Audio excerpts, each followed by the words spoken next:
Good afternoon बच्चों। आज हम क्षितिज का 5वां पाठ पढ़ रहे हैं। चपला देवी के द्वारा लिखा गया है ये, और इसका शीर्षक है नाना साहब की पुत्री मैना देवी। तो चपला देवी जो थी वो स्वतंत्रता आंदोलन के लिए जेल गई थी और उन्होंने अपना नाम इतिहास में दर्ज कराया था। यह एक ऐतिहासिक सच्चाई है कि सन 1857 की क्रांति के विद्रोही नेता जो थे, 1857 के जो विद्रोही नेता नाना साहब, उनकी पुत्री, जिनका कहीं उल्लेख नहीं है इतिहास में, लेकिन ये बात सच है कि उनकी पुत्री जो बालिका मैना देवी थी वो आज़ादी की नन्ही सिपाही थी जिसे अंग्रेज़ों ने जलाकर मार डाला था। तो इस कहानी में बालिका मैना के बलिदान की कहानी चपला देवी ने गद्य में प्रस्तुत किया है।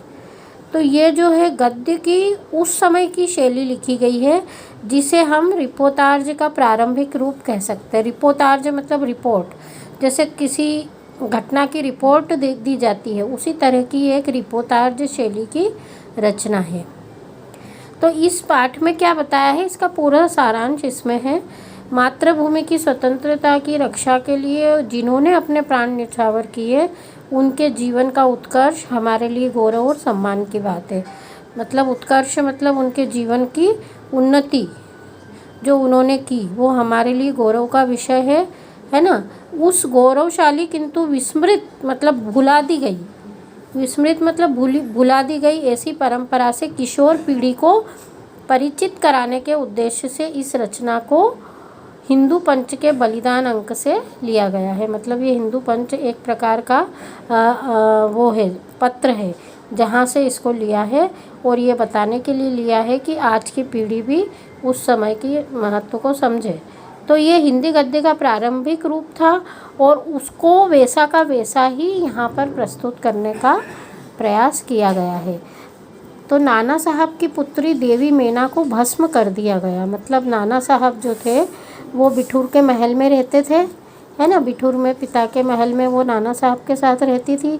लेकिन जब कानपुर का भीषण हत्याकांड हुआ तो अंग्रेज़ों ने क्या किया कि नाना साहब का राजमहल लूट लिया, है ना। और उन्होंने क्या किया निश्चय कि हम नाना साहब के महल को जलाकर भस्म कर देंगे। तो उस समय जब वो महल को जलाने के लिए आए तो वो जो बालिका थी वो बरामदे में खड़ी हो गई और उन्होंने अंग्रेजी सेनापति को मना किया गोले बरसाने से। तो सेनापति ने पूछा तुम क्या चाहती हो? तो बालिका ने कहा कि क्या आप इस महल की रक्षा करोगे? तो सेनापति ने कहा कि क्यों, तुम्हारा इसमें क्या उद्देश्य है? तो बालिका कहती कि आप ही बताइए कि ये मकान गिराने में आपका क्या उद्देश्य है? मतलब ये मकान कैसा है? ये तो निर्जीव है, तो इस मकान से तुम्हारा क्या लेना देना? तो मैं प्रार्थना करती हूँ कि आप इस मकान की रक्षा कीजिए। तो सेनापति ने दुख प्रकट करते हुए कहा कि यह मकान तो हमको गिराना ही होगा।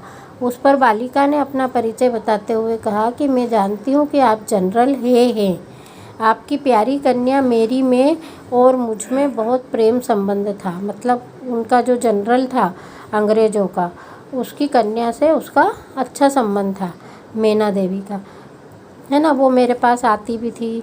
यह सुनकर सेनापति के होश उड़ गए, उसे बड़ा आश्चर्य हुआ और फिर उसने उस बालिका को भी पहचाना और कहा अरे यह तो नाना साहब की कन्या मैना है। सेनापति कुछ क्षण ठहर कर बोले हाँ, मैंने तुम्हें पहचाना कि तुम मेरी पुत्री मेरी की सहचरी मतलब सहेली हो, किंतु मैं जिस सरकार का नौकर हूँ उसकी आज्ञा मैं नहीं टाल सकता।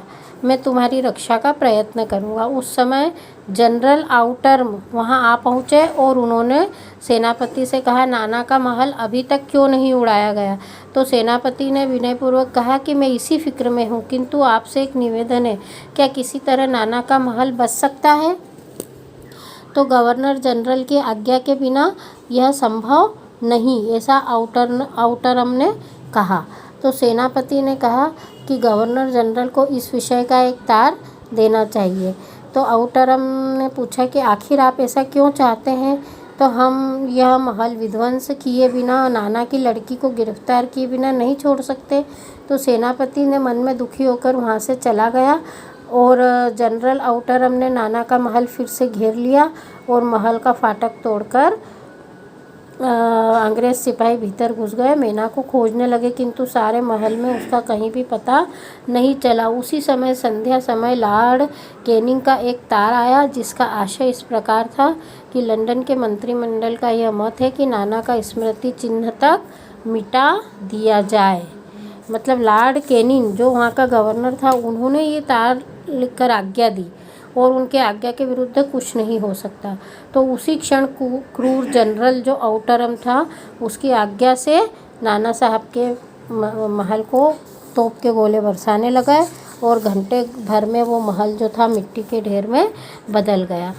उस समय लंदन के सुप्रसिद्ध टाइम्स पत्र में यह एक घटना छपी है कि बड़े ही दुख का विषय है कि भारत सरकार आज तक उस नाना साहब को नहीं पकड़ सकी जिस पर अंग्रेज जाति का भीषण क्रोध है। तो जब तक हम लोगों के शरीर में रक्त रहेगा तब तक कानपुर में अंग्रेज़ों के हत्याकांड का बदला लेना हम लोग नहीं भूलेंगे। तो इसमें नाना की कन्या पर दया दिखाने की बात भी लिखी थी, लेकिन ये कलंक की बात है कि जिस नाना ने अंग्रेज नर नारियों का संहार किया उसकी कन्या के लिए क्षमा। अपना सारा जीवन युद्ध में बिताकर अंत में वृद्धावस्था में सर थॉमस हे एक मामूली महाराष्ट्र बालिका के सौंदर्य पर मोहित होकर अपना कर्तव्य ही भूल गए।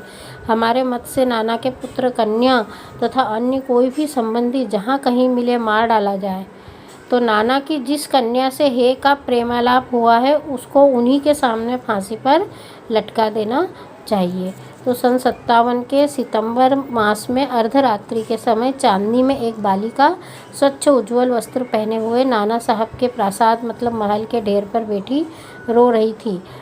पास ही जनरल आउटरम की सेना भी ठहरी थी। कुछ सैनिक रात्रि के समय रोने की आवाज़ सुनकर वहां गए। बालिका केवल रो रही थी, सैनिकों के प्रश्न का कोई उत्तर नहीं देती थी। इसके बाद कराल रूपधारी जनरल आउटरम भी वहां पहुंच गया।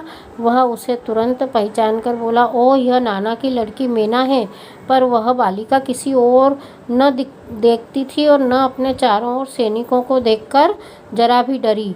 जनरल आउटरम ने आगे बढ़कर कहा, अंग्रेज सरकार की आज्ञा से मैंने तुम्हें गिरफ्तार किया। मैना उसके मुंह की ओर देखकर आर्त स्वर में बोली, मुझे कुछ समय दीजिए जिससे आज मैं यहाँ जी भरकर रो लूँ।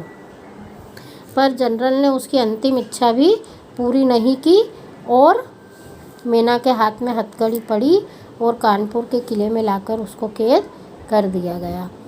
फिर पेपर में आया कि कानपुर के किले में एक भीषण हत्याकांड हो गया। नाना साहब की पुत्री जो थी धधकती हुई आग में जलाकर भस्म कर दी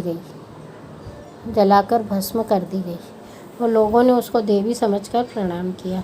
तो इस प्रकार ये एक बिल्कुल ही साधारण सी घटना है जो अंग्रेज़ों के समय में जो बहुत ही अत्याचार हुए थे उनमें से ये एक घटना इसमें बताई है। तो आप इस पाठ को अच्छे से पढ़ लेना और फिर मैं इसके प्रश्नोत्तर भेज दूँगी।